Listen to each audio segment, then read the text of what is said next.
Why doesn't Australia have better trains? Last year, more than 8.2 million seats were allocated to the flight route between Melbourne and Sydney, placing it among the world's most heavily trafficked. That might seem surprising, given Australia's comparatively small population. But the reason lies in the alternatives, or lack thereof. Suppose you were traveling between Tokyo and Hiroshima, also a distance of about 840 kilometers, or roughly 520 miles. You could fly, if you wanted.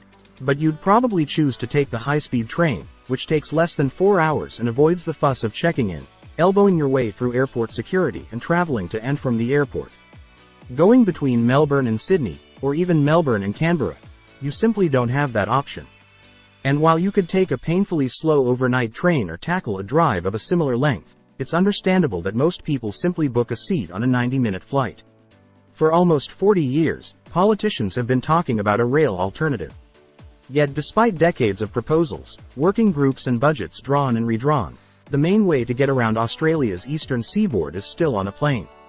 Rail enthusiasts in Australia might remember the very fast train venture of the 1980s, or the speedrail proposal of the 1990s, or even efforts in the mid-2010s to explore both high and medium speed rail between Australia's eastern capital cities. All of these came to nothing. All told, high-speed rail has been explored by governments led by John Howard, Kevin Rudd and Malcolm Turnbull, among others, to a total cost, according to one estimate, of around $150 million Australian dollars, or $100 million. In each case, proposals have been stymied by a combination of shifting political winds and concerns about the cost. Australia's lack of a cohesive national rail system dates back to the country's federation, at the turn of the 20th century, said Philip Laird, a professor at the University of Wollongong and an expert on Australian rail. Our founding fathers agreed that the post, the telegraph, the defence and the currency would all go to the new Commonwealth, now called the Australian or federal government, he said. The new states, they said, would keep the railways. That's why we've got this stupid situation where, if you fly from Melbourne to Adelaide, it's regulated by the federal regulator, but if you fly from Melbourne to, let's say, Mildura in Victoria, it's regulated by the state government, he added. We're paying a high price for this decision taken in Adelaide in the 1890s. Fast forward nearly 140 years and not only does Australia not have working, high or medium speed rail links between its major cities, it uses 3 separate rail gauges. Yet change may be in the air.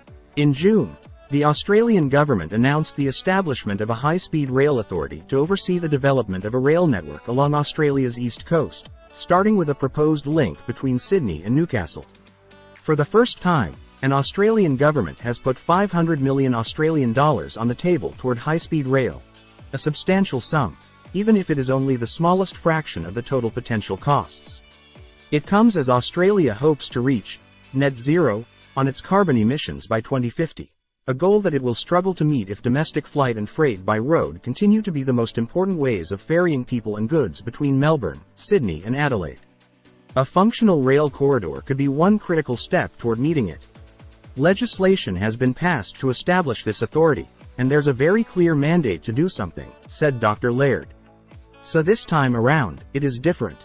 Whether, together, these steps are enough to actually secure the land in the corridors, and get through the environmental impact assessment hurdles, and start construction remains to be seen, he added.